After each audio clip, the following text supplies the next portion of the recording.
Steve's office. You give me a resume. I learned early. Should be good to go. All right. Well, that's fine. And you, how do I click to the? Yeah, last one too old to really Just, benefit. Spacebar. pension Just the plans. space bar, Yeah. okay. But I'm gonna cross my fingers. Okay, Red boat sale. I saw him in years. It's not too late. Walmart greeter is actually a good job. Me too. I don't know how many times I've thought about it. I think you have to smile. See, if I went to Walmart. And that would interfere with throw my things out. perfection of my grumpy old man. Yeah, no, you don't forget all about it. Except maybe if that was your own responsibility, you'd want to smile. No, that's why I think it'd be great. Yeah. No thinking required. Yeah, and you get stickers. Yes. I'm all about it. I think it's great. By Florida.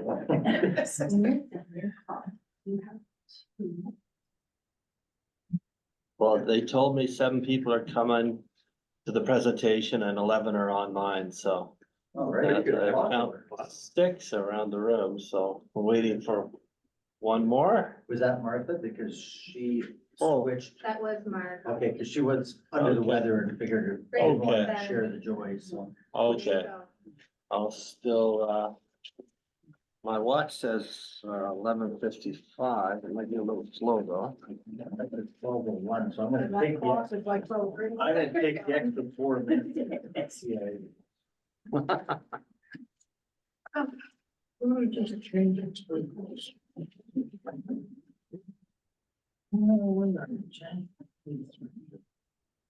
Is it 12? That one. Oh, I've got 12:01. all right. 12:02. But if I'm here, I can avoid all the phone calls at the office. And the emails. All right. Apparently I can avoid the phone call in the office because every time I try to answer the phone, the phone drops the call. So Technology. When it works.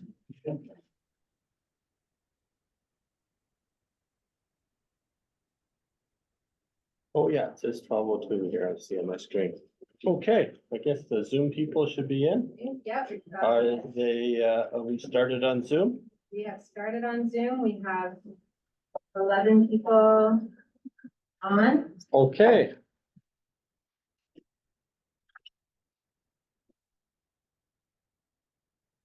Space bar. Okay, good afternoon. Good afternoon, everyone. Thank you for joining us for the Registers meeting of the Real Estate Bar. We have 6 people around in the room here, and I understand we have about 11 people online. My name again is Brian Asmundson. I've been Registrar of Land Titles since August of 2022. Matthew Yap is at the back of the room, and he is the Director of Legal Registries. And prior to that, he was the Registrar of Land Titles. Also from Land Titles office, I have Lauren Banks. She is a paralegal at our Land Titles office. And she's also the daughter of Elaine Keenan Banks, who I'm sure was quite a long-term Yellowknife lawyer. I would like to start out by acknowledging that this meeting is taking place on the traditional, on Chief Dry Geese territory, the traditional home of the Yellowknife Dene First Nation. So we're going to give you an update since our last annual update, which was January 26th of this year. Can everybody hear me online, by the way? I think Jessica has it set up so that she can see the chat. So if you have any problems or technical issues, I think you can put it on the chat, I believe. Good. We will address some recent issues and miscellaneous topics.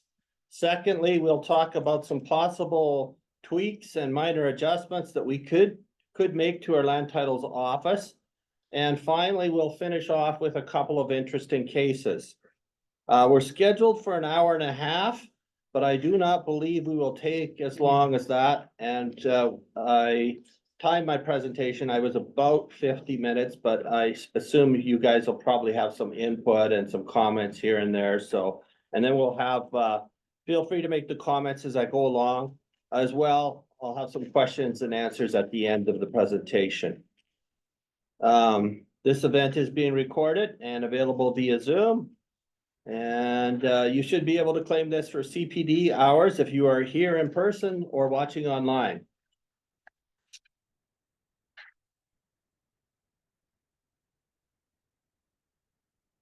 Okay, annual report. Here's our staffing as of today.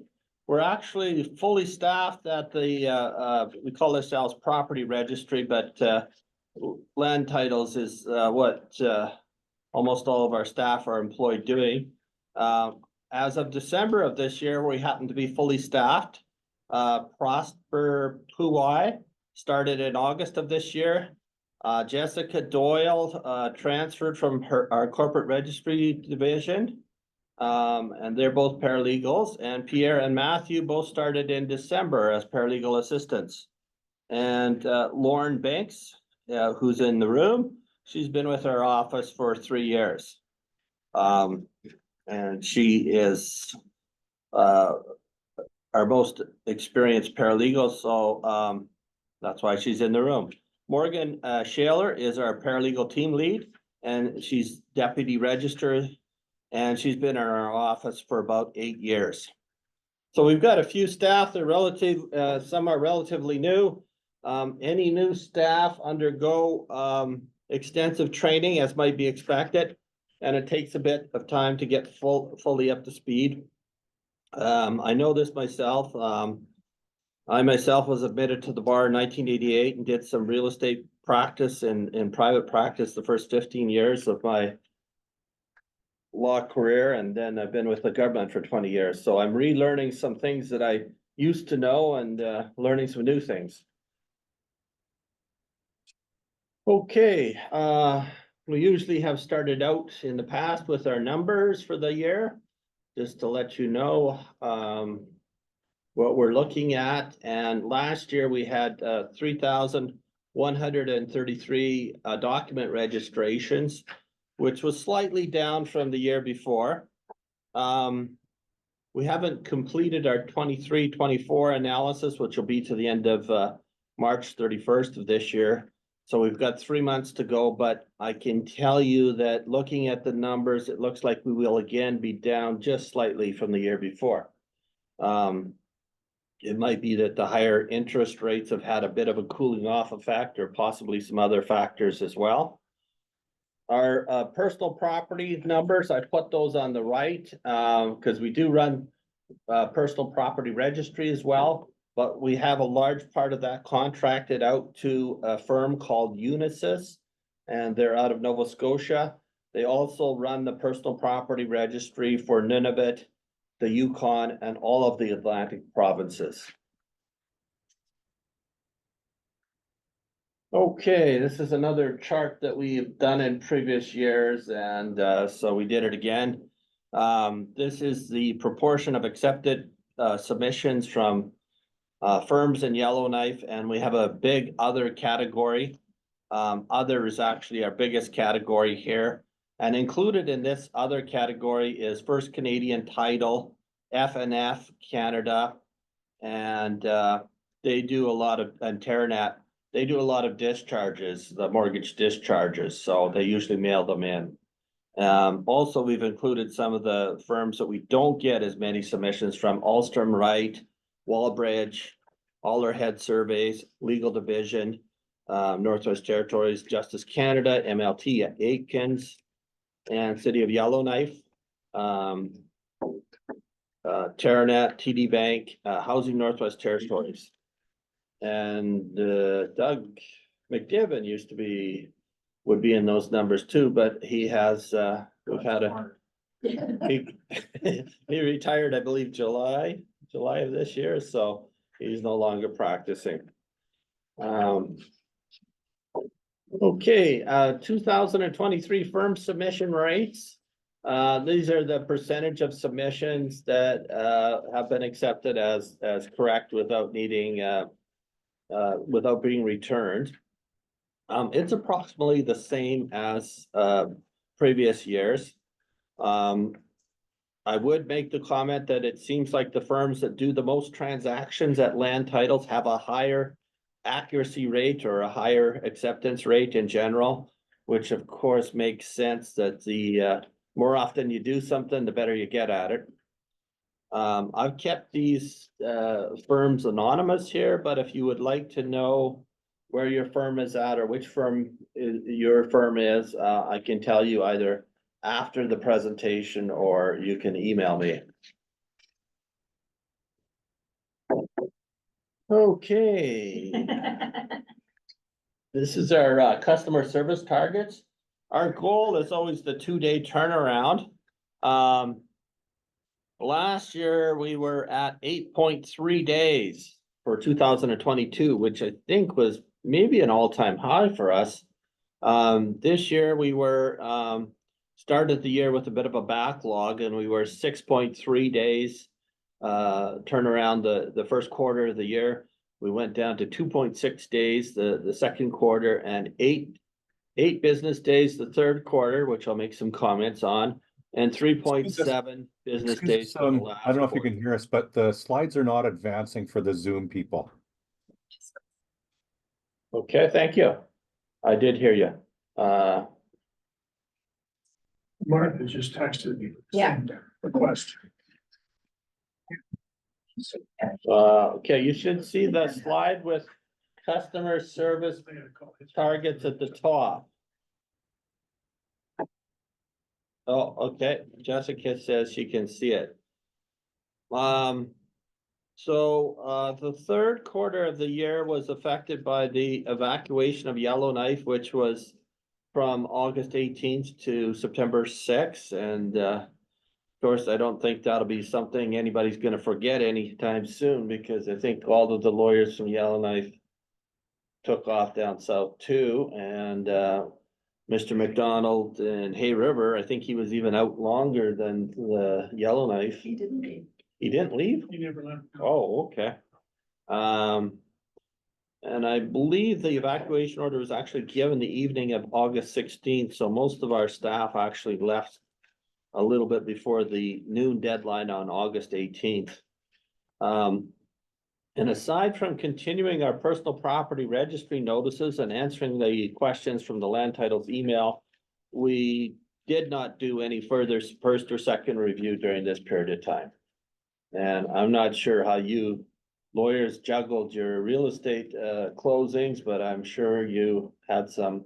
Did you guys take submissions? Did somebody take them or did they stay in the office here? Well, Matthew was still technically in Yellowknife, but our office doors were closed. So no, I'm gonna say we didn't take any submissions. Am I correct there, Matthew? So I was at the office every day and there was no mail, there was no one coming to the door. Yeah, no, I meant stuff that was like sitting on somebody's desk in the queue, like I had boxes of files in my car and I drove out. That's my original documents. Yeah, we left all of the files behind and luckily they didn't burn, I'm gonna say. Burn, baby, burn. I run no checks. We had, as you know, very little notice about the evacuation, and I think, yeah, Most of Maybe- this, luckily nothing burned down. We continue to shoot to answer email inquiries within 24 hours unless they are of a detailed or complex nature. And I was just gonna make a further comment that I know some of the lawyers in the room might practice in Alberta. And the Alberta Registry Office, they are not on an electronic registry either. And they have experienced an increase in volume. And they had some really bad problems. And in Christmas of 2022, their turnaround time was 84 business days.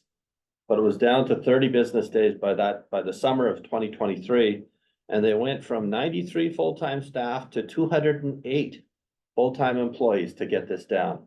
So they more than doubled their staffing in Alberta because they opened up the purse strings, I guess, because it became such a big problem and political complaint. And they started a 3-year project in Alberta to fix and update their system. So it'll be interesting to see what they do. We continue on our NTLS system. The developer of our system was from Ontario and he retired, so we now maintain our system within the GNWT through the ISSS office. Okay. Try to advance my slides here. Okay, I'm going to move on to recent issues and miscellaneous topics. So that slide should be you should see that slide now. I've tried in this next section to come up with some issues and topics that may have come up over the last year or so. Some of what I will discuss might be a refresher for some of the experienced real estate lawyers in the room, but I thought it worth bringing up for the audience here and a refresher for those that know these areas. One I'm going to start out with is signing and counterpart. Signing and counterpart is becoming increasingly common. And I'm going to start out by saying you can, of course, always have two people sign the same document at different times and different dates. You would just need a separate affidavit of execution here.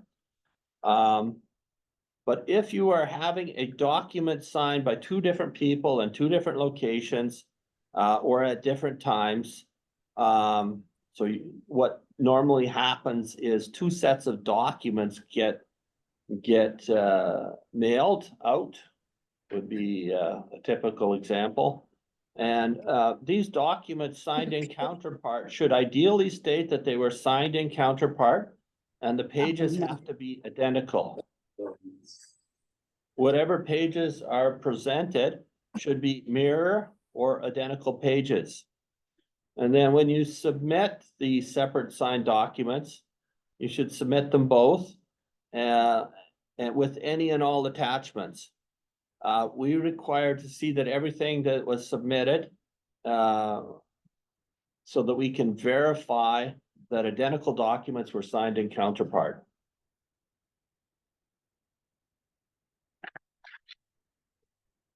Okay, like I said, it's becoming increasingly common. Writs of execution, I just wanted to get into this area for a little bit. These writs do not automatically get registered and put on the certificate of title, but as indicated in section 138, the minute that a writ of execution is filed at our office, land is bound when the writ is filed, provided it applies to that land. That is, the name on the writ matches the name on the land. Pursuant to section 138 of the Land Titles Act, every writ filed ceases to bind or affect the land on the expiration of 5 years after the date of filing, unless a renewal of writ is filed with the registrar before the expiration of the filing. So if the writ was not renewed within the 5-year period of time, and we've seen a lot of that lately, the writ would lapse, but you can still file another writ of execution because the rules of court say that our judgment is good for 10 years. So, but we require at Land Titles Office that this writ of execution that you file, if there's been a lapse, say that it's a writ of execution, not a renewal writ of execution, because we process these differently. And also by just putting in the word writ, it signifies that there may have been an expiration. It may potentially impact, depending if something got registered in the meantime during the lapse period, but normally nothing happens.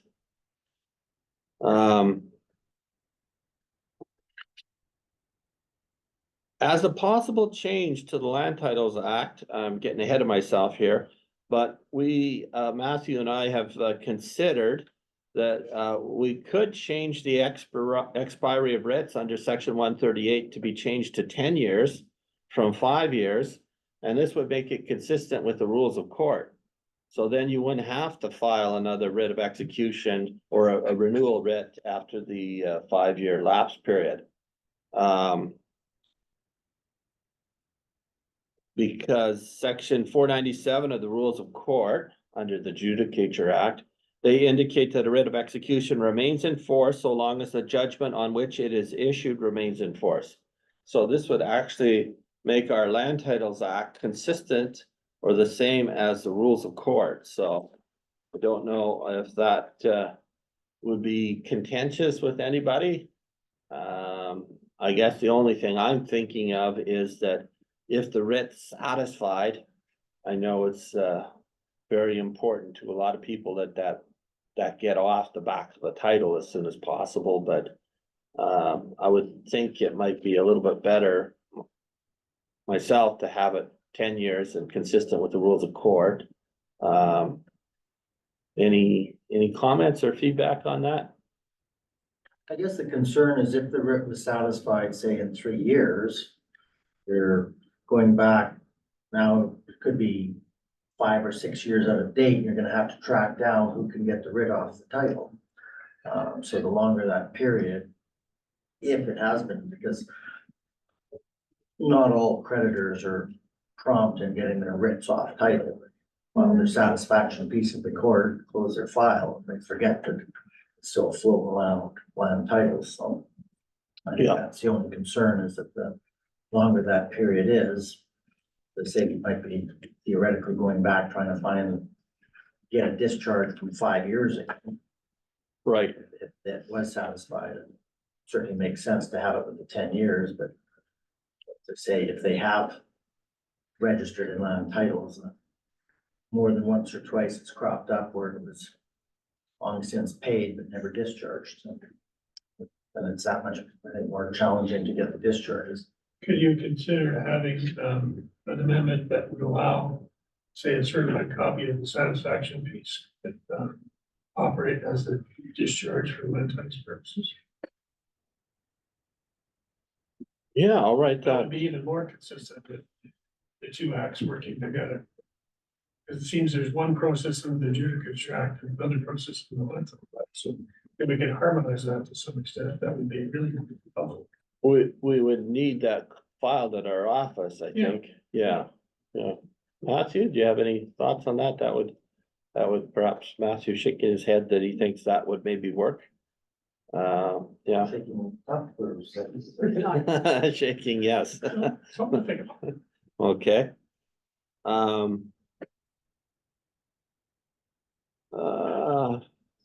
Okay. Yeah, I just, this is knowledge to most of you that the writ should be considered on title, even though you don't see it on title. And you need to list it as an encumbrance if there's a writ on property, or if one of the owners of the property has a writ in their name, it needs to be listed as an encumbrance on the transfer documents. We put a writ on the new title if there's a transfer, and if one of the previous owners or even the new owner has a writ against them, then it's considered active and it goes on the new owner's title. You can also, under section 143 and section 144 of the Land Titles Act, a caveat can be filed in Form 20 against a specific parcel of land. So it is theoretically possible to use the judgment, the writ, and file it directly against a specific parcel of land. The problem with that is, of course, we do not have in our system the ability to search against a name, whether it's a person or a corporation.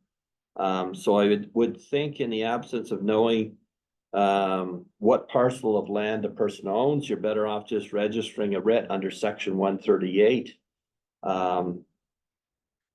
And then it automatically attaches. And of course, if you have judgment against someone, you're always entitled to do that examination in aid of execution, and they're supposed to answer all the questions about everything they own, but including the land which is owned. Well, we could potentially get the answer that way. Okay. One question on that. Mhm.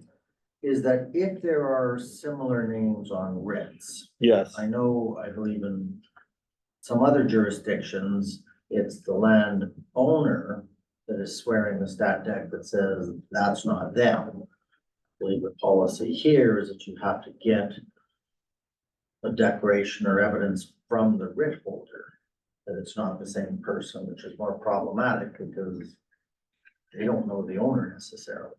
I'm just wondering why, or if we checked with other jurisdictions as to where the evidence of whether that is the same person as on the writ, right? So if you have Robert Smith and the title is Bob Smith or vice versa, right?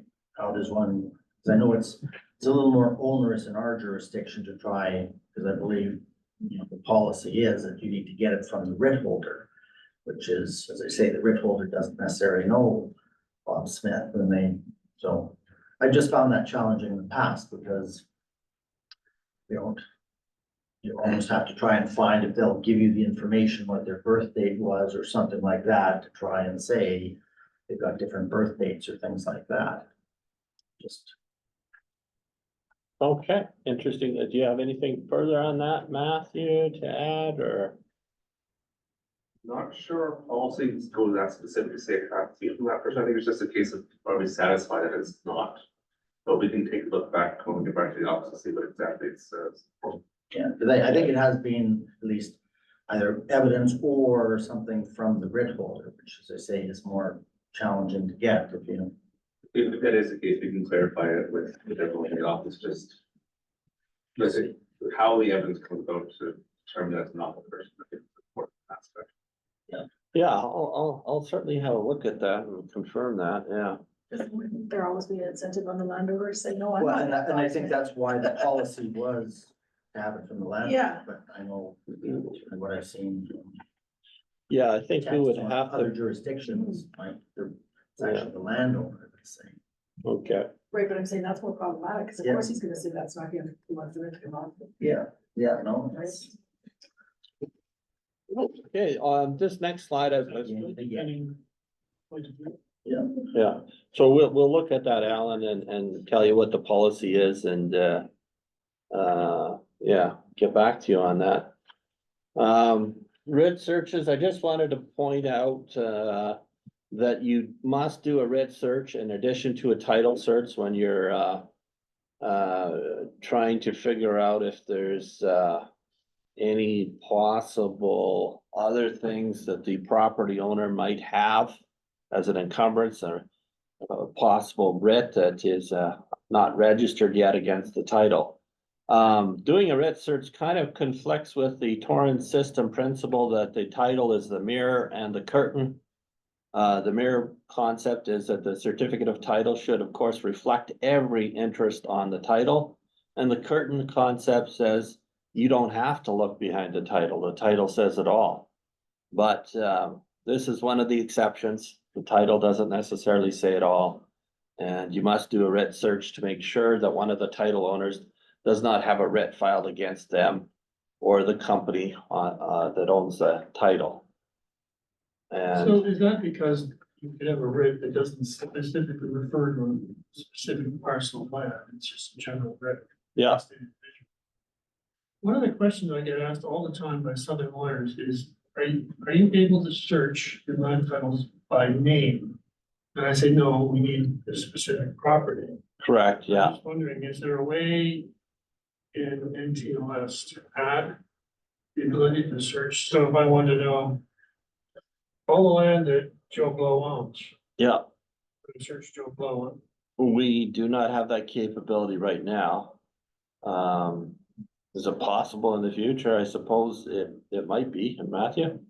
It would also necessitate a lot of changes to legislation, because legislation right now is designed to be a writ search using the writ book as opposed to the property. There are some jurisdictions that do have that in Manitoba. There's pros and cons to both. I remember the con for Manitoba is, again, using the name,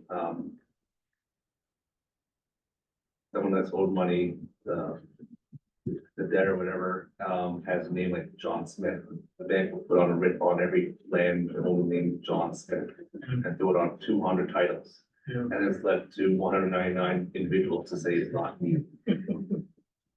Yeah, I think the context it comes up with for me is you'd be surprised how many corporations have no idea what they actually own. Um, Oh, which is, you know, their issue, but apparently in other jurisdictions you can search and, you know, ABC Corporation, all these titles. No, that we come across it every few months. It's, Yeah.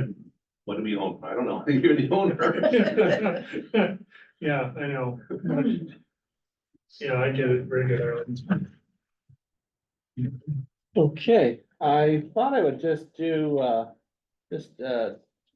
mention a couple of things about general registry red searches.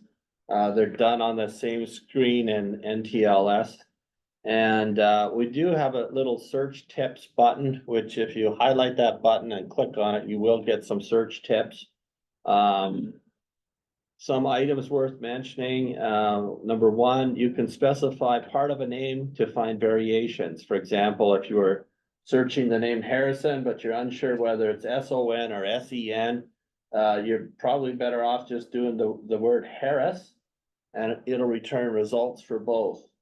The more text you specify, the narrower your search results will be.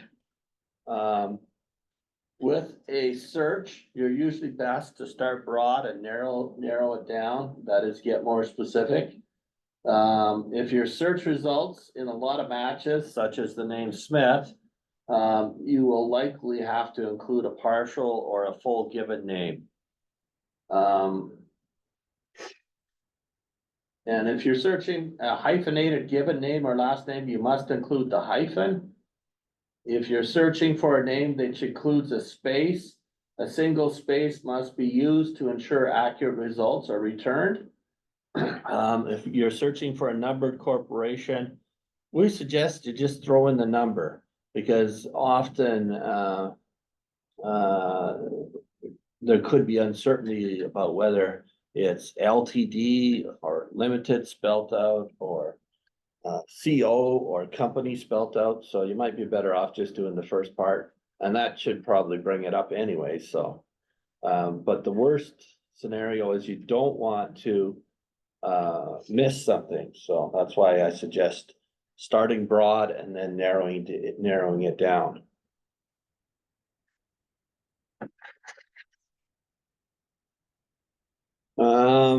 Oh, just a couple other things. You might wanna also check a middle name, possibly that could potentially be used as a first name.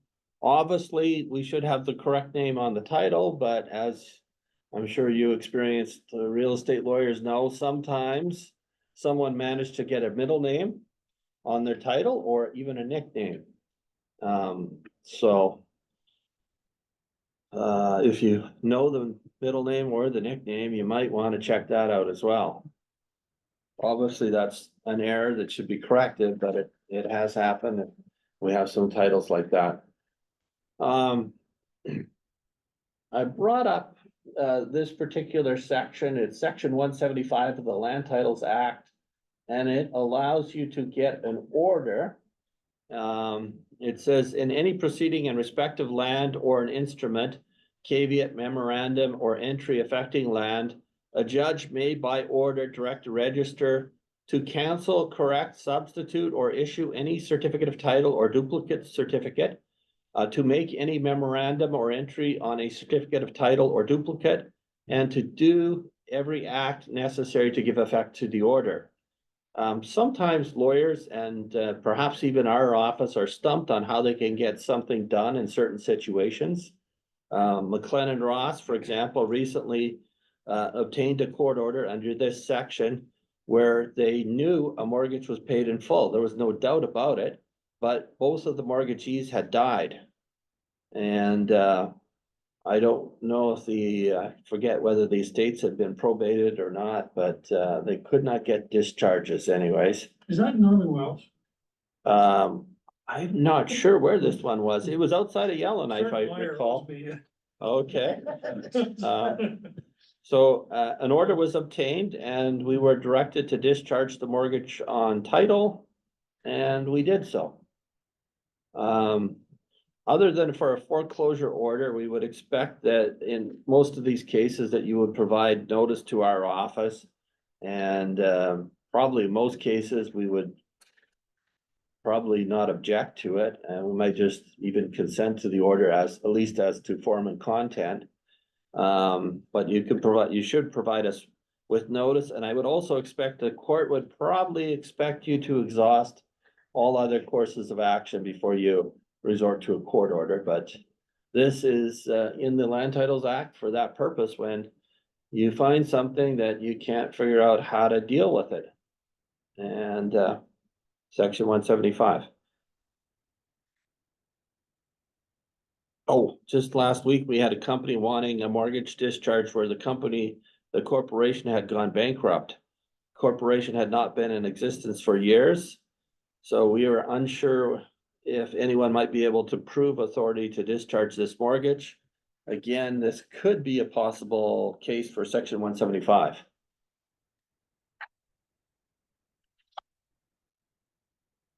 Okay, affidavits of value. I'm just going to bring this up. All transfers require an affidavit of value, and we use this for figuring out the fees to be charged. This can be done by the owner or person acquiring the land, or any person the register believes acquainted with the land, and I know sometimes the lawyers do it. Under section 157 sub 2, the register may require production of a certificate of value under the signature of a sworn valuator appointed by a judge. That's if the register is not satisfied as to the correctness of the value.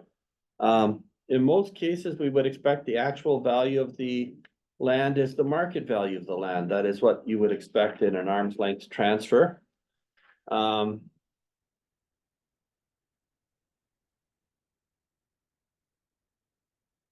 Drops in value. Drops in value, if the land has dropped in value over what it last sold for, we might require, or it might be good to put a letter of explanation as to the reason for the drop, particularly if it's a larger drop. What should be said in the letter or what we would accept depends on the amount of the drop in value. If the sale's through a realtor, you could get the realtor who's familiar with the property to provide you a letter. That should be part of their commission. Yeah. Here's an example of a letter that we received recently from a law firm that we accepted. And it just, I made up the lot and block, but it was in Inuvik. And they just simply said the specified value reflects the current market value of the property as the property has been vacant and there are many renovations required. The foundations and pilings are also in need of repair. So it could be something simple, sweet and short like that. Just to clarify, if you're selling land and it's below market value, like that's the contract, you should still put market value, affidavit of value. That would be correct, yeah, because often, I got a little section coming up, often, land is exchanged for $10 and other good and valuable consideration. So that's quite common, particularly in, you're giving the land to somebody in the family, or often in the divorce situations, that is common. So that's the common wording in those situations for consideration. So you would need No one's the, worth $10. yeah, you need the affidavit of value to put what the real value of the land is. So we can figure out the fees, and it also gets put on the title on the right-hand corner. Okay, powers of attorney contained in a mortgage. Sorry, Brian, I'll just interject. Okay, And make sure you put it down at the time of the transfer, not 5 years later after you built the house on it, and it's now worth $1 million. The affidavit has to be the current value, not what you got it for, the bigger piece of land or something. correct, yeah. Okay, power of attorneys contained in a mortgage. This issue seems to come up every year. So I thought I would raise it. I'm sure most of you are familiar with it, and I had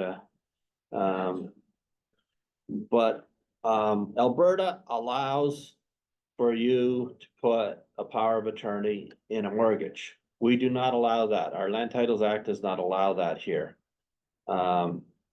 Maybe you should consider changing that. Should we It's consider? not just Alberta, I think most. Okay, well, Just buy all these mortgage documents that clever lawyers that work for banks in Toronto hook up with all the stuff in it. yeah, often the commercial mortgages seem to try and put it in, and our office does not accept it. One of the rules applicable to registration of documents is that two types of documents cannot be combined into one. So the inclusion of a power of attorney virtually anywhere within a document poses a number of practical concerns in respect of properly identifying the power of attorney, because we record powers of attorney in our general registry. If there is to be reliance on a power of attorney for the purposes of submitting a document, it should be registered as a separate document and the property registered and identified. The banks, as Jeff has alluded to, often send out mortgage forms that are applicable for Northwest Territories and Alberta and the Western provinces, and they often contain this clause, so it's necessary to adjust their mortgage forms. This is an adjustment that I was talking to Alan about recently, and your firm, Dan Roche, has done this adjustment numerous times. This particular form or this particular clause is contained in Royal Bank of Canada's Form 913 mortgage, which is a collateral mortgage, sometimes seen in the commercial situations. And this is clause 8, subsection B. And I won't read it fully out, but on the line that I have underlined, it says, and the mortgagee is hereby irrevocably appointed the attorney of the mortgager for the purpose of making such lease or sale. And our suggestion here is to cross out the word attorney and put in the word agent. And also, that's still not sufficient. And I'll move forward to the next page of the mortgage.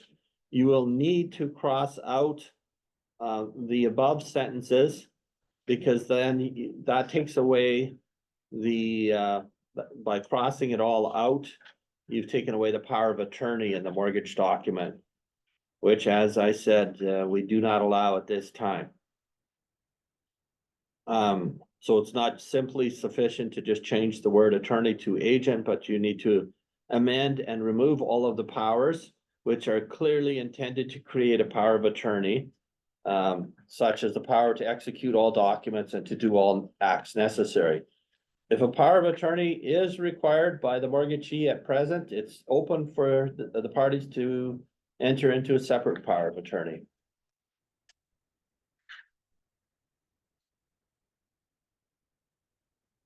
Okay, forms on our website.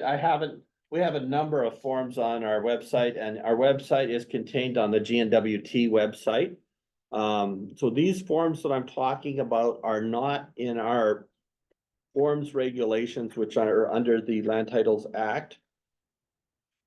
But we recently changed what to put in consideration of, or how to word consideration in the case of one where you're not transferring at an arm's length transaction, you're not transferring for the actual value. And most of the law firms are already doing this, so this is probably no news for you guys, but we suggest that if the purchase price is a nominal amount, you could use something like $10 and other good and valuable consideration, and we would accept that. And that is what we most frequently see right now. We do not accept nil or $0. So as you know from the law, there has to be something down for consideration, and we would take this as sufficient. Okay, packages and queue.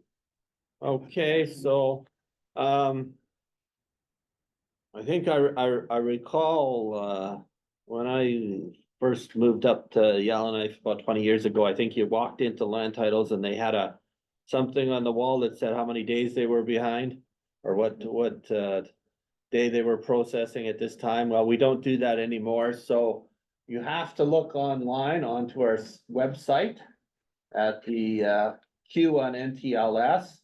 And, well, I looked this morning and we have 22 packages in queue right now. And our first review and day booking is completed to 2024, January 18th right now at 15:48. Our last accepted package was as well. It was 2024, January 18th at 11:30. So just a reminder that that's where you check to see where we're at. We're not that far behind this year. January and February are usually a little bit slow, so. But June, July, that's another story. Okay. Possible legislation tweaks and case updates. I wanted to make it clear at the start that these possible changes are ideas that Matthew and I have had. And they are, I guess, Department of Justice ideas, but we have not, they haven't been drafted. They haven't gone to the new set of MLAs or the cabinet or anything like that yet. So they're just sort of ideas. We're raising some of these ideas here because we want some feedback from the bar. So these haven't even been drafted. So we're a long ways off, but here's some possible changes to the Land Titles Act or tweaks that we could do. One is statutory abolishment of duplicate certificates of titles. We've made some moves in this regard already. In 2003, we amended the Land Titles Act to remove the requirement for the Land Titles Office to issue DCTs routinely. Abolishment would end the process for bearer security consistent with beneficial ownership and our federal obligations with respect to money laundering. And if this was done, if we do this route, we will allow a grace period. Alberta's done this and they had a grace period of 1 year. So whoever had a DCT, if they were using it as security for a loan, they have 1 year to go and register something against that title of land. Otherwise, it's not effective. Brian, Yeah, for what it's worth, I haven't seen anybody hold a DCT as security in 34 years. So I vote for 1 year. okay, Or, Now, is or 1 day. 1 day. Is the 3 years for those that have a security interest or just to get rid of all DCTs? Because I suspect a lot of people don't even remember they have a DCT. That seems to be the case. I think they're more of a pain for you guys, actually. Oh, eh? yes. Absolutely. Oh, okay. All the lawyers are nodding their heads, yeah, the pain.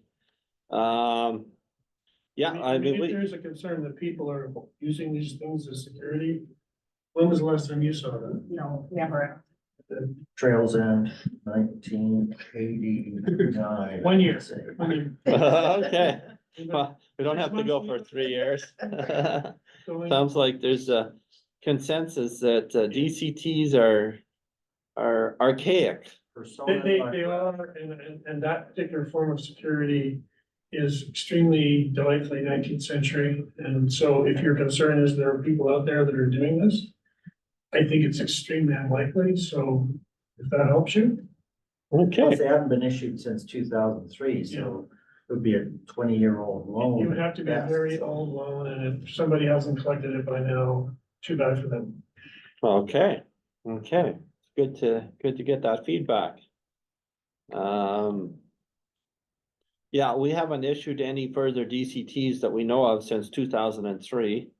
And as you know, pursuant to section 45 sub 3 of the Land Titles Act, we may cancel DCTs as they come in, and we've been doing that. From our perspective, yeah, they seem to be more of a nuisance than any benefit that I've seen. I'm sure it made a lot of sense in the 19th century. It made, Jeff says if you couldn't hear him, it made sense in the 19th century. Okay, another consideration is postponements. We see these more in the commercial mortgages, but we do not actually have a section in our Land Titles Act that permits the voluntary altering the priority of an instrument or caveat by filing a postponement document in a prescribed form. Currently, postponements are done usually by caveat, and we do file them. But we're thinking we would like to put an act in our, or a section in our Land Titles Act, and have a form in our form regulations to allow for this. Most jurisdictions in Canada that we've surveyed have this in their Land Titles Act or equivalent. And then they have a little form for the postponements. And I've just pulled up the Alberta form, which is under section 107 of their act. And so that's what it would look like if we adopted the Alberta form or something similar. How do they discharge them? Like if you're postponement, you know, if you've got a credit or whatnot, you postponed it, then that loan is paid off and you want to revert to good old days, is there a discharge? My Yeah, understanding, you just discharge. I believe when we've discharged the loan, we also automatically discharge the postponement. I think that's what I've seen. That sound correct, Matthew? Yeah, I mean, if Or the caveat, I should say. you discharge it for a loan, there's nothing to postpone it. Yeah, Right, well, you don't automatically, like, there has to be a separate discharge of that caveat, and I'm just wondering if it's set up as an uh-huh. individual instrument, presumably you need a specific way of discharging that. Withdrawal, postponement. Yeah. I believe that's what Nunavut now allows. They allow the postponements? Yeah, they. Okay. They allow all kinds of documents, actually. The wild. Just saying. But yeah, they have that. And in Okay. fact, last time I tried to file one by caveat, they rejected it and told me to do it the right way, Oh, without the caveat, oh, file the document. okay. So that's what they do. And Yeah. presumably you file a withdrawal of the postponement, as you would a withdrawal of caveat. Okay, yeah, I'm not 100% sure on the discharge, but we would have to get that figured out before we pass the legislation, but yeah, Probably something similar to. I caveat. wouldn't think it would be too difficult, no. Then I just put in the section 107 of the Land Titles Act. That's the kind of section that we might put in our act if we proceed on this. I take it, Jeff, from your comments that you think this is a good thing? Okay, codify codify the practice that we've been seeing going on. Okay, this next one's kind of interesting. One of our biggest source of complaints that we get is this requirement in section 76 sub 3 sub C. And that is, this section requires that each transfer describe each lease, mortgage, special encumbrance, or other encumbrance to which the land is subject. So most law firms simply attach the transfer or attach the latest copy of the title, the front and the back of it, and some law firms list each encumbrance. We've looked at Alberta's legislation, and if we did what they did, we could remove the requirement to list encumbrances when completing a transfer. So that would be the same as Alberta. In its place, by statute, any transfer would automatically be subject to all registered interests, encumbrances, amendments, or other instruments. Now, one thing that we've thought about is with respect to writs, if there's a writ registered in the writ registry or writ book, And if the name of one of the parties is connected to the land, we are thinking we would have to refuse such a submission unless it's, a satisfactory explanation is provided in advance that it's not connected to the land, or if it's agreed that it can go on the new land title. So is this maybe a preferable way to go? Because I know what often happens is you've got a transfer taking place and the documents are signed maybe a week or two before they're submitted to land titles office, or a week or two before we get them processed. And a mortgage gets discharged, and then we reject it. And then I know lawyers aren't happy. Is this a, Yeah, I guess I've seen the opposite where, and especially with banks that do FNF mortgages, et cetera, and they go on at all kinds of weird times. And I've had one where one got put on like just before the property was being sold, even though the mortgage was funded quite some time earlier, right? And so a fairly recent copy of title wouldn't disclose it, and all of a sudden you find, oh, there's two mortgages. So, I mean, and the advantage of that is that, well, the encumbrances are right, then you've got to double check and make sure, well, what's the change and why is the change? Whereas if it's automatically registered, then you find out there's encumbrances you weren't planning on. That's a little disconcerting if it's the wrong type of encumbrance. So. Of course, yours. Good. I mean, it's always the ability to, Updating the search Yeah. every day, but so. there's always the ability to do the search at the time of registration, right? well, and if you're closing the title insurance, you have to. Create a title insurance to the same day title search. But certainly, at a minimum, you'd want to make sure that if there was a writ that wasn't reflected, that was bounced or not acceptable for registration. Again, this is another thing that Nunavut has, there's no listing of encumbrances. okay, and do you find that better or worse or dangerous? Is it dangerous? That's what I, It hasn't caused me any problems, but that doesn't mean it couldn't. okay, It seems to me that it's already true, though, that any transfer is automatically subject to the registered interest. Like if I managed a transfer and somehow I missed something on the schedule, I don't think I can make an argument that that doesn't exist, like, what we would bounce it. yeah, but if, say, if Oh. it happened, you know, and. Okay, But then you know it exists. Yeah, I should search the title and know it exists, I agree. It doesn't actually seem to Because be accomplishing theoretically, even if anything. you search title, if you're 2 days behind, if it went in 1 day behind, it's not on your title, even if you search the day of submission. Because Yeah, that's so your you- 3 yeah, days, so or you 5 wouldn't days, or find 8 out. days. The search results show the pending registrations. Yeah, I suppose. Or it won't let you see title because it's. yeah, I mean, this might increase the need to do a sub-search prior to your submission to the office for sure. So you might be doing more sub-searches. But certainly there's something to be said for it, not having to type out every encumbrance. But You have to put Well- one mortgage anyways, or with this taken out, the mortgage just. Like, you have to put the encumbrances on the mortgage. But you'd be having them off all documents. All the documents. Yeah. Yeah, okay. Yeah, all the documents, yeah, okay. Okay, so, yeah, I'm hearing a little bit of both sides here, so that one, I mean, I'd be happy with this. Because in most cases, we're closing the title insurance, and we're supposed to be doing the same day searches anyway. I guess there's always a theoretical risk.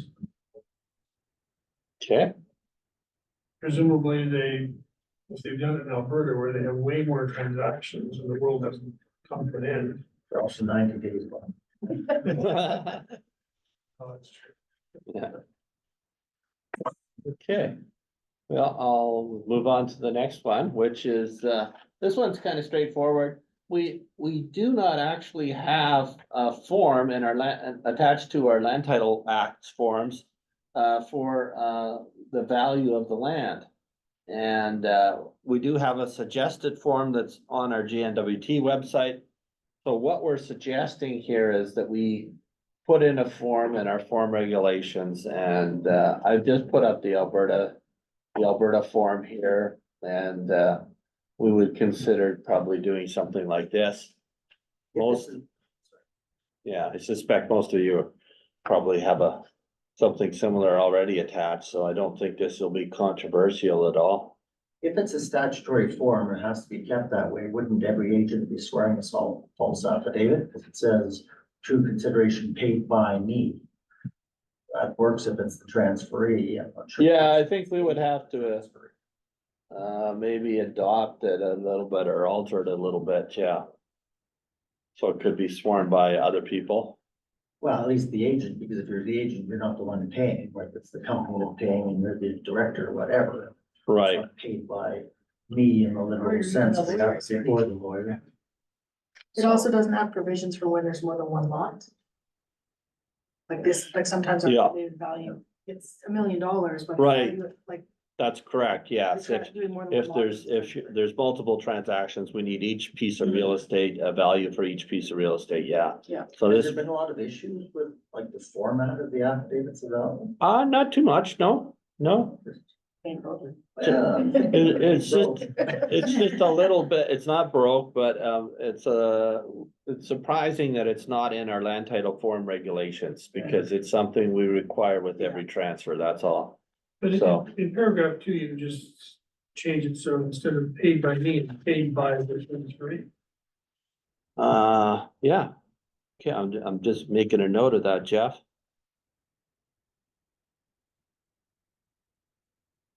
As long as it's or similar. Yeah. Watch out. Okay, the next possible tweak to the Land Titles Act. Again, this is just a suggestion from Matthew and myself, is possible discharge requirements changes.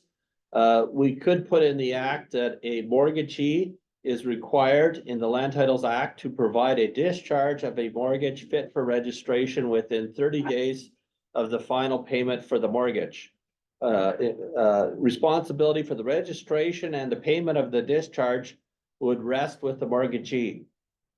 So we're noticing, and you no doubt have noticed, that there's a lot of old mortgages on some titles that have been paid off a long time ago, but they haven't been discharged. And we're just considering putting something like this in our act. And there's a couple other jurisdictions, Matthew tells me, that have done this. So we're just considering putting this in so that it gets done sooner.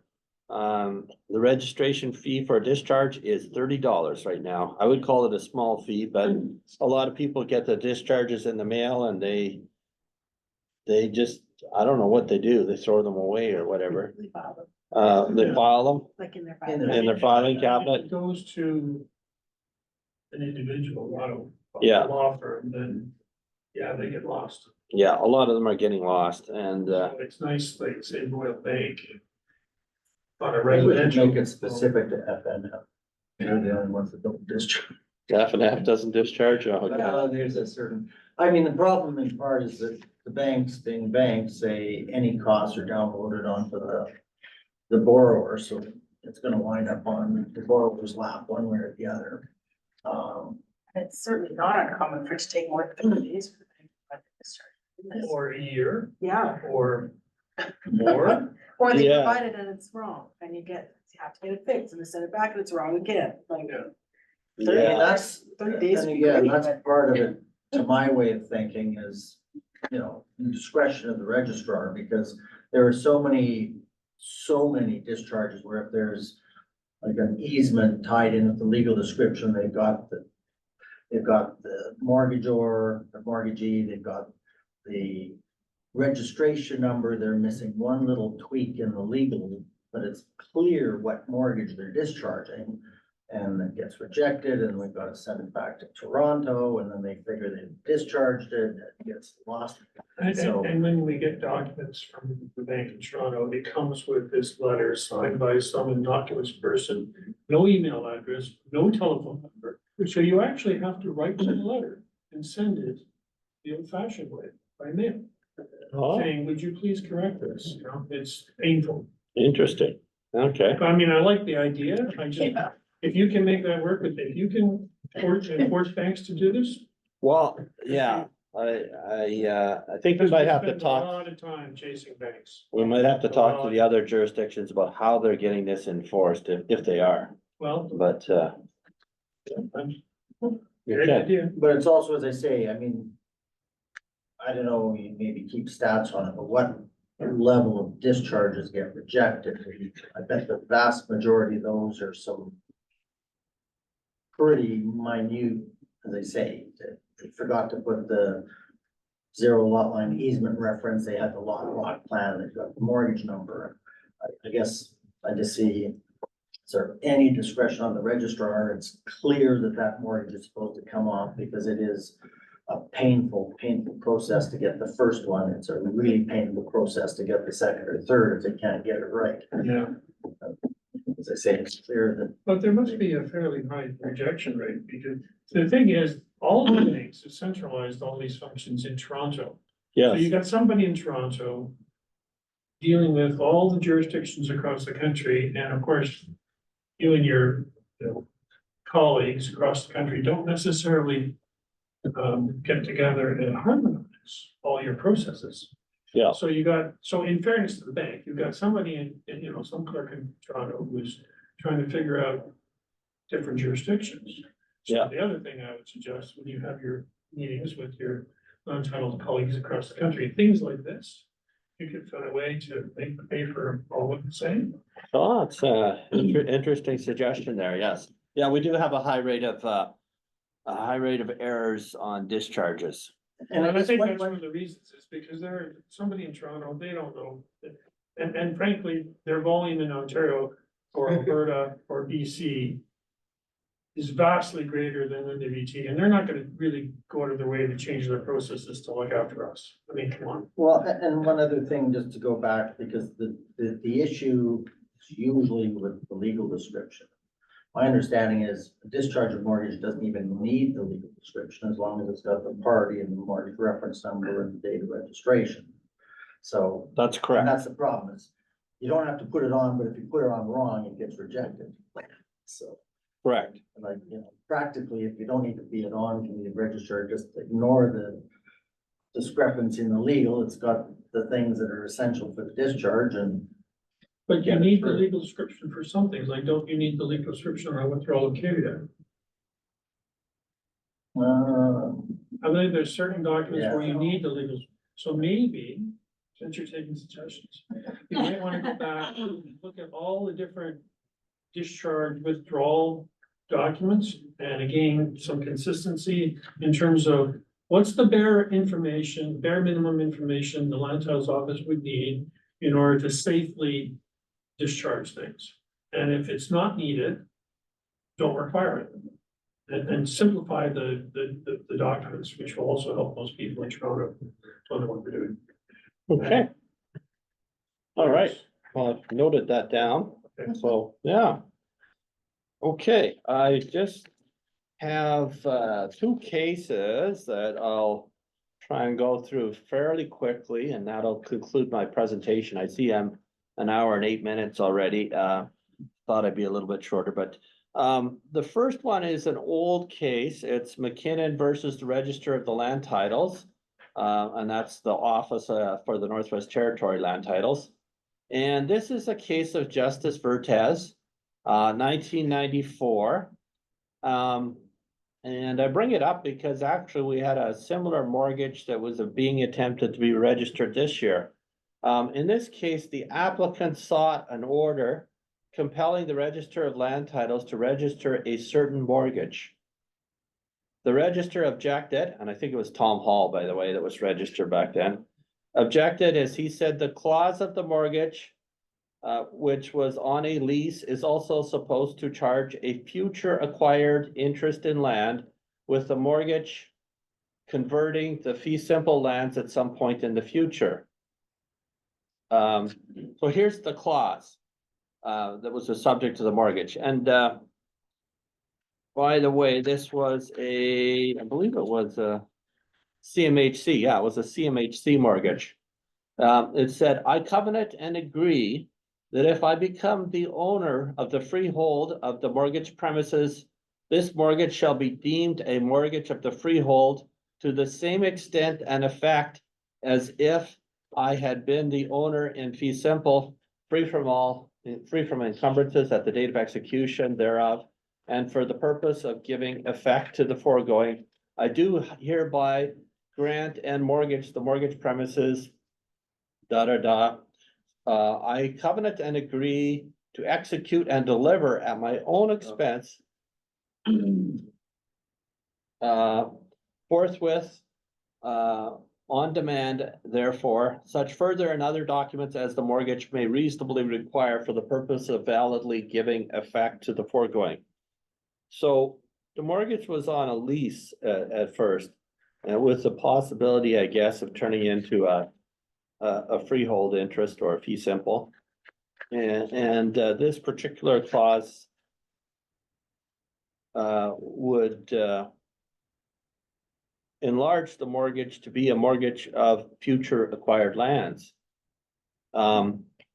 So the registrar argued that a Torrance mortgage cannot be enlarged to be a mortgage of the future acquired lands. The Torrance mortgage operating as security of the leasehold interest cannot be automatically converted into a mortgage of fee simple ownership. The registrar at the time said that the parties may agree to require the execution of a new mortgage in the case of the mortgagor obtaining a fee simple ownership, but they do not, by automatic conversion of the mortgage of the lease, have to do it that way as set out in clause 22. It was Justice Vertes that was the judge. Jerry Phillips argued for the applicants and John Donaghy for the respondent.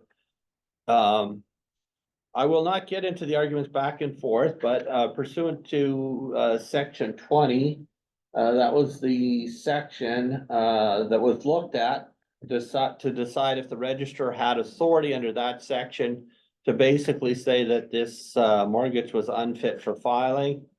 And to cut it short, Justice Vertes basically found, he said, in my view, the registrar is not restricted to merely determining that the mortgage is in proper form for registration. The registrar may examine the document to determine if it is, for any reason, unfit for registration.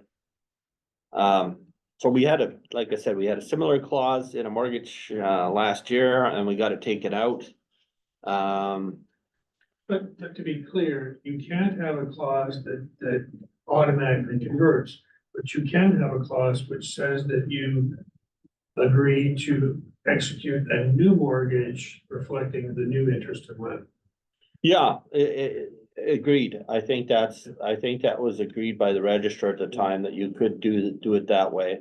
But you can't have a mortgage that automatically converts to a new mortgage if the interest in the land changes. Practically speaking, wouldn't like if this is getting to that point, if they're gonna be giving fee simple ownership to the person, they're gonna be having them do a surrender of lease anyways. And the surrender of lease is gonna require the bank's consent. So the bank would register security at that point anyways. Yeah, that would be correct. Yeah, the So- bank would need to consent to the surrender Yeah. mortgage. Yes, right. Right. So I bring this up because just to also raise a couple of other points. And some of you know our position at our office that if a mortgage is included is drafted to include terms and conditions from other documents, we take the position that these terms and conditions must be included. In particular, if another agreement takes paramountcy over the mortgage, we require it to be included, or if not included, the wording in the mortgage should be changed so that the mortgage takes paramountcy over any and all other credit documents or loan agreements. And part of the reason we take that position as a public registry is that we believe all documents registered at the land titles office should be comprehensive and unabridged, not pointing to other documents that the public would have to track down elsewhere. Okay, so that's the old case. And then I have one final case. One Yeah. quick note on that one, I think that, I mean, part of the problem with that is that a lot of banks do collateral mortgages, and the underlying document has names, serial SIN numbers, bank account info, et cetera, which you can't just stick into a public registry without creating all kinds of risk, right? And quite often, there's a line of credit agreement, so the mortgage references the line of credit agreement, but the line of credit agreement is not attached, but the actual line of credit document, it's title saying it has to be attached. It's gonna have all kinds of information that nobody wants sitting on a public registry. That's just one little flag there, and Okay, yeah, I mean, we don't really want that information in our office either, because it's. Documents are searchable, but, you could put in that situation that the mortgage agreement takes paramountcy or, we would have to work with you, I guess, on a case by case basis with some of those situations, which we have done, yeah. Okay, I'll just advance to the final case here, which is St. Pierre versus Shank. And there's kind of two parts to this case. Mr. St. Pierre lent money to his friend, Christopher Black. In exchange, Mr. St. Pierre obtained a promissory note and security agreement said to be enforceable against the land that Mr. Black held in joint ownership with the respondent, Lori Shank. Lori Shank was an innocent third party and common law partner of Mr. Black. Mr. St. Pierre filed a caveat to protect his interest. Mr. St. Pierre was not aware of the fraud perpetrated by Mr. Black in forging Miss Shank's signature. So Ms. Shank's signature, the common law partner, her signature was forged. She did not sign this promissory note, which was the subject of the caveat. Mr. Black dies. So now Mr. St. Pierre is arguing that his caveat should be effective against the land after Mr. Black's death and after the land went to Ms. Shank by survivorship. This went to the Alberta Court of Appeal and put up the key excerpt at page 32 that since the underlying documents upon which Mr. St. Pierre filed the caveat to assert his claim are fraudulent and void at common law, they cannot create an interest in Ms. Shank's land to deprive her of it. Mr. St. Pierre is left with a claim against Mr. Black's estate, but not against the land itself. So this case is simply a warning that your caveat's only as good as the instrument underlying it. In this case, it was a fraudulent agreement. And unfortunately, there was not enough money in Mr. Black's estate, so Mr. St. Pierre attempted the court action. And then I have a part two of this case where after Mr. St. Pierre was not successful against Ms. Shank, he attempted to go after the land titles registrar for his losses to argue that they're responsible for his loss. It was quickly concluded anyways that the loss was not caused by reason of omission, mistake, or misfeasance of the registrar or an official of the land titles office. Rather, it was caused by the fraud done by Mr. Black in the forgery. So I was a little bit surprised at the second attempt, but I suppose there's big pockets. Big pockets, or the insurance fund, if he was successful, he would have got full reimbursement probably of the losses here. But no one at land titles office had any knowledge of the fraud at the time of registering the caveats. They had nothing to go after. Well, that's the case law. I was just gonna make this is my last mention. I was gonna mention that our Builders Lien Act passed on October 5th, 2023. It hasn't been assented to. It's not enforced yet because we're still working on the regulations under it. But and we anticipate that we'll probably, Matthew and I think we'll probably do a CPD, probably with someone in legislation at some point later this year, so I won't dwell any further on it. That concludes my presentation.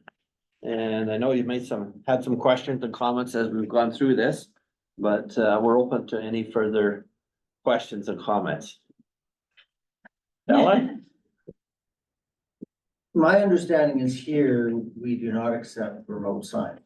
Right? In other words, some southern jurisdictions call them up on the video Right. screen, you see the ID, you see them sign, they send the documents, you do the witnessing, you do the swearing. My Yeah, understanding is we don't accept that. correct. So is there any thought to allowing that? Because for multiple reasons. First of all, a lot of times our people are out of town and it makes a huge issue. A lot of the problems with documents are because somebody in BC where they don't have a witness and a notary do the signing messed up. We've got to do it all over again. Whereas if you can do remote signing, those sort of issues would simplify. Plus, I think there's a real issue with access to justice or people being able to find people to do the work, right? And the more problematic is with, again, a lot of them are having to go use lawyers down south or whatever. And I think anything that helps simplify the process, make it A, more streamlined, but B, more consistent. Because again, people who work up here know how the documents have to be signed, lawyers in other places, or if they're out in one of the communities, that's a much sketchier proposition. So I don't know what changes would be required to facilitate the ability to remote sign, but I think that would be a huge benefit to the public, because I see that as a real problem. Okay, no, thanks for that comment. I understand that's a bigger issue that's going to have to be looked at, I think, by our Department of Justice. And I say it's a bigger issue because I understand that with the remote signing, they would be looking at this not just from a land titles perspective, but it would require a change in the Evidence Act. And so I think they want to carefully approach it, I understand, because it has some implications for some other situations as well. But during COVID, there were certain provinces that did change their legislation. So presumably you just have to look to see what they did and why they did it. yes, there's some precedents out there to follow. There was, I think, a couple of situations that didn't work well with the remote signing, but it's something I think that we're not specifically looking at it at land titles, but I know the last 3 years, I think that question has been asked every time. When are we going to, look at some changes so that remote signing can be possible here? So, I mean, I think there's roughly 3 lawyers in Yellowknife that do any volume of real estate. Dave McDonald, Hay River does a little bit, and that's it. So 1%. if you're in Fort Smith, if you're in Tuck, if you're in Inuvik, there's a whole process that has to go through to make it happen, right? And I mean, say. And quite frankly, we need to be making it easier for lawyers in Alberta or elsewhere to do real estate, because this 32% can't make that go bigger. That's gotta go down. Especially My wife said 4 years ago, would I begrudge her if she retired? I'm starting to. So, we'd like to see those firms doing more, and whatever you can do to make that easier. I mean, the irony is I can do real estate in Nunavut sitting at my desk. Way easier than some lawyer in Edmonton trying to do real estate up here. Now, my problem is I also get these Edmonton lawyers who want me to be their agent in Nunavut, and I explain to them, you can get the software, you can do what I do sitting at my desk. I don't have time for you. So, okay. Matthew, did you want to add anything more on the? Okay. Well, Question in the chat. Yes? Are we looking at changes to allow online or email submissions of the land? Are we looking at changes to allow online or email submissions? We are not at this particular time looking at that. There's going to be an enormous cost, I think, if we go to an electronic registry system, which, we don't believe at this time that our, department's going to buy into the millions of dollars that it's going to cost. But, I can't say what's gonna take place down the road, Matthew, that maybe that's more of a director's area. Do you wanna make any comments on that? I mean, it's not just the Department of Justice, it's also others. We propose a more modern electronic system. I think we approved this one. Okay, Not cheap. all right, anything further? Anything in the chat line, Jessica? Okay, well, I see it's 20 after 1. I've kept you long enough, so thanks for coming out. And hopefully we'll do another one next year around the same time.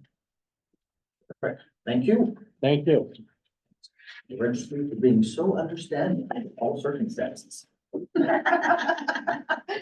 You're buttering them up. I was gonna say, you're not gonna reject it, it doesn't work that way. It's not rejected, it's just not acceptable. I've been rejected since high school. Yeah. Use two injections. Please know you get an email telling you it's where you were. Exactly. This is a bit of a Ah, soft the blow. city, okay, because I know I put them around and I was That's like, what I want. I thought it was you, but you have a beard now, so I wasn't sure. I have a good stack of rejections. Rejection is such a harsh word. It's tough. Hi. I'm told you're not accepted, I'm not sure it's a huge improvement. I gotta, we gotta. I think. Or they just disappear, you know, it's like, hey, you're supposed to initial the state that's wrong, where are you?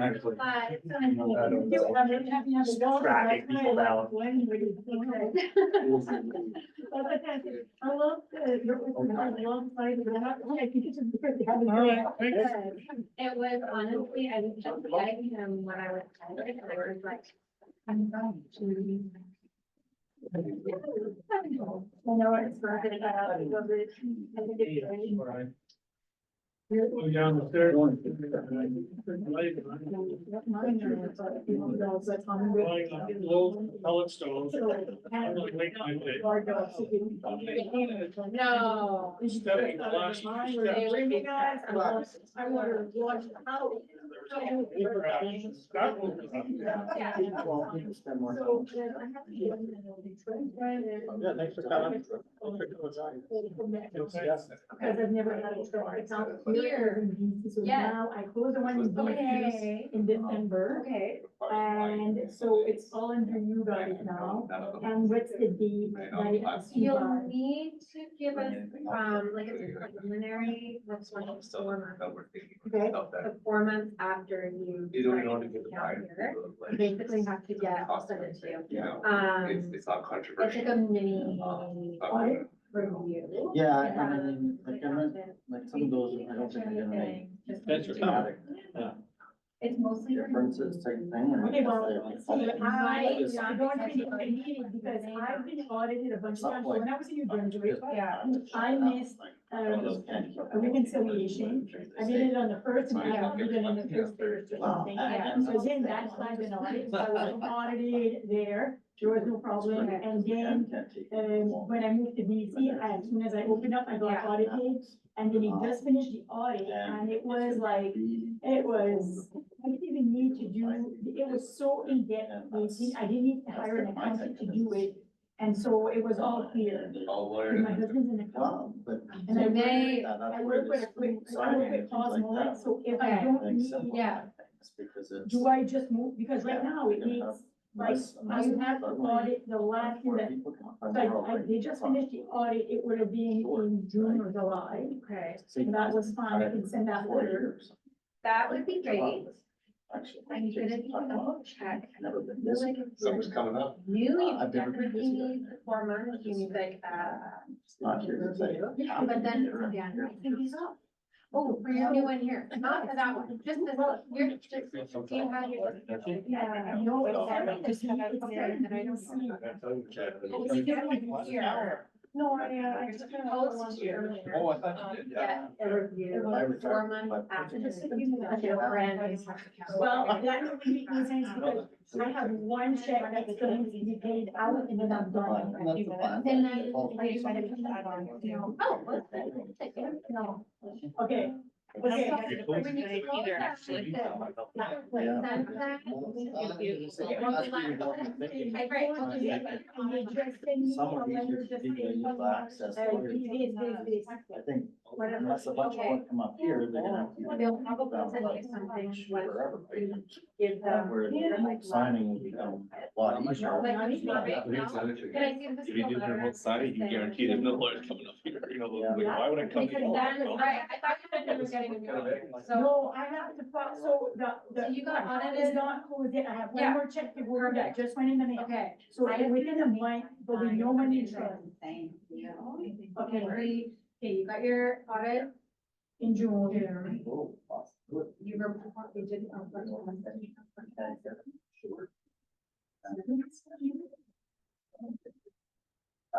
I started this job in August.